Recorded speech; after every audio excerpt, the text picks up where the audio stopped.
Hello, welcome to Revelate Alpha. Hope you're all well. So today's live show. Thanks for joining the chat, and thanks for all your support in whichever way you want to do that. Of course, if you're not going to join in the chat, then you can join the live comments later, or join in the comments later and give us your thoughts. But the story of the day. Harley Davidson, they just released their fourth quarter results of 2025. It's not looking good, right? But I don't want to be all negative and say, look, Harley Davidson are in a slump, and yes, they are. They're definitely in a slump. I mean, I'll just show you some of the reports here, right? Harley Davidson reports 279 million quarterly loss as motorcycle sales down 26%, right?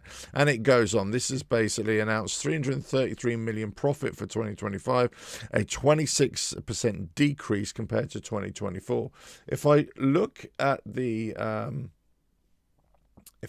actual financials here, this is all financial. You can get all this off the website, of course, harleydavidson.com.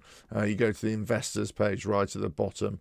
And, it goes through all the different things here, the financial results for the quarterly change, the last quarter, down 28, down 87, down 139%, down 162%. I mean, this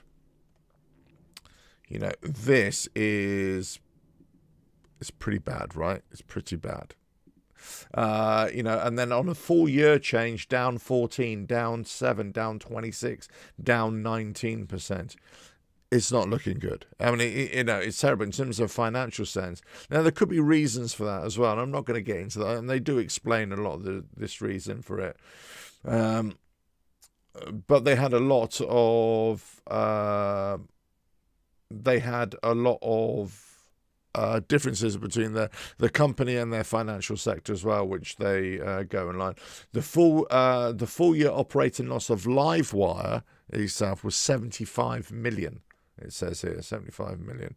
And then look, motorcycle shipments here down 4%. The revenue was down 10%. Motorcycles was down 16%, down 1%, down 13%. Licensing was up 61%, but that's only gone from $4 million to $7 million dollars. And then other increases in revenue, up 12% from 13 to 14 million. Gross margin is down 7.3. 20. You can go on the year and it's all minus. Operating income, would you believe, on the year is down 110%, and that's pretty bad, right? Okay, the reason is I wanted to make this live show, and please, if you're in the comments, let us know, or if you're going to make a comment later, let us know your thoughts. It's not that I'm saying, oh, look at me, I am the prophet. I know exactly what this, I could see this, what was coming. But it's almost like I told you so, right? It's almost like I could see this years ago, this was happening. I could see that this was going to happen. That, things were going to keep on going down. And the trajectory, the pathway is always down, down, down. So year on year, it seems to be, and these percentage figures seem to be getting worse and worse and worse, right? But that's not. They're still making profit. They're still selling motorcycles, but obviously there's a big problem with Harley Davidson, right? We can all see it. We can all know, regardless of what you think and whether you're a fan or whether you don't want to. You've got to be blind or completely brainwashed not to see that they're not having the best of times. I'll give you that. They're not having the best of times, right? Now, I'm not saying it's terrible in terms of they're going to go bankrupt, but it's not the best of times. So this is the interesting thing where I wanted to take this live show here. And I'll read it out to you, but you can see it. This is from the company. As we close out a challenging year for the company, no shit Sherlock, we are taking deliberate actions to stabilize the business, restore dealer confidence, and align wholesale activity with retail demand. While near-term results reflect these actions, the progress we are seeing reinforces our confidence in the reset underway and our ability to rebuild Harley Davidson's long-term earnings and cash flow power. With an iconic brand, a deeply loyal rider community, that is questionable now, right? Or certainly the number that are deeply loyal, and a dealer network unlike any other. True in the United States for sure. They're beyond a par with other dealerships in other parts of the world, but certainly in the United States, no doubt, I don't disagree with that. We believe, although that is diminishing, right? We know that they're facing hard times, and the projection is that a lot more of those dealerships will close in the next few years as well. We believe Harley Davidson is well positioned as we chart a clear path forward. This is Artie Starrs, obviously new president and CEO of Harley Davidson Motor Company. So look, they're acknowledging it hasn't been great. They're thinking that their vision for the future is fantastic. We've already seen, obviously, when Artie Starrs came on and he spoke to the dealerships, a lot of dealerships were very positive about what he said. However, saying something and enabling change to happen are two entirely different things. You've got to look at what can they actually do? What are they going to do to help dealerships recover reputation or sell product, right? Sell product. But the underlying problems are still there. The bad reputation is still there for many. For others, they absolutely love it. They will not see anything, and they still see Harley Davidson's great. And again, this depends where you are, right? It depends. Different areas have different relationships with bikers. Some have great relationships, others don't. Some do all that they can, others don't. Some will welcome you as soon as you walk through the door, regardless of what you look like, regardless of what you dress like, regardless of how much disposable money you have in your pocket. They will welcome you regardless. Others, no. I said this about a few years ago when I was talking about Harley Davidson and other big brands as well, and I was saying, but Harley Davidson in particular, they went after potential customers with a lot more money, and this is where they went after the white collar workers, I suppose, and they tried to ignore the blue collar workers, right? And this is all over the world. They want people with deep pockets. So I think there was a financial statement that came out, and so they were focusing on, it's either, I can't remember the actual word, it's something like most valuable customers or something like that. Or it was, something where the customers had value. They don't want your normal customers. They want high value customers. That's what it was, high value customers.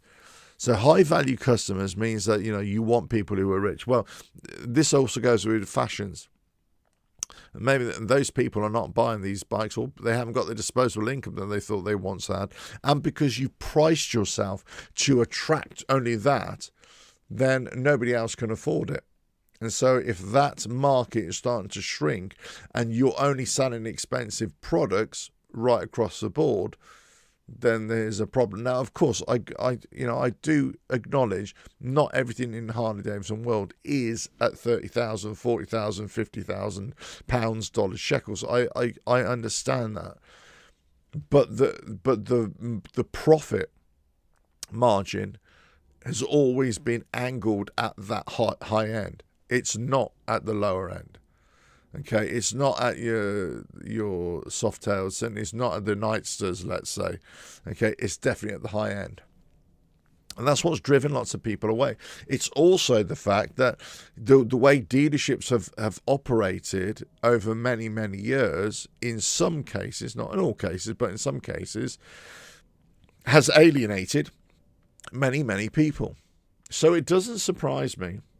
Once again, we get another quarterly result from Harley Davidson, which comes out with this. What is interesting is what the new president, Artie Starrs, what is he going to do about it? Or what can he do about it? Because if they continue to have poor sales and poor results into 2026, Q1, Q2, Q3, Q4, then you got to be looking and say, well, how many years do you need to turn this around? What is your plan? What is your plan? What are you? Because if let's just say to you and I, under this new direction that they've acknowledged things are going wrong, and then this new direction, they don't actually change anything. They don't actually do anything. The price is still the same. The same kind of motorcycle is still the same. There's nothing to get people in. There's not a change in the way dealerships, especially in the United States, they add X amount onto bike prices, all this sort of stuff. If that doesn't change, then this is always going to happen. And the slump is going to continue. Regardless of what they say, regardless of what they think they're going to do, the slump will continue if you cannot convince. It's not about convincing the dealerships, I've got to say. It's not about convincing your fans, your supporters, your deeply loyal rider community. It's not about that. Because that deeply loyal rider community will always be there, but those numbers the community will be there, but the numbers within that community will shrink, right? So you won't have it. You'll have 3 or 4 people at the dance, if you know what I mean, at the end of this, if you keep on like that. So you've got to not only keep that loyal community there, but you've got to keep on feeding that as well. That you've got to attract new people to the game. You've got to attract, and you've got to do something for them, and you've got to make sure that they're getting something out of this brand. Because ultimately, it doesn't mean that Harley Davidson will shrink or will die, I should say, but it could be that they completely shrink. That they become what many people regard as just a boutique brand that nobody's going to afford it. And it'll be like, they might sell a few bikes a year, but that's about it. It'll be the name of Harley Davidson will still remain, but that's about it. It won't be much more. It'd be very interesting to see. I say, I wanted to come on and do this quick live show just to talk about it, but it was less about the negative results and the poor financial results, but it's more about what are they going to do. What is Artistars going to do? It's that leading statement that they acknowledge it, but they've got a plan, and their early projections say, yeah, maybe these things might be working, but what are they actually going to do? We'll have to wait and see, right? We'll have to wait and see. Let us know your thoughts in the comments below. So if you like what I do here, keep on watching, and I'll catch you again on another live show, another video coming very soon. Bye now.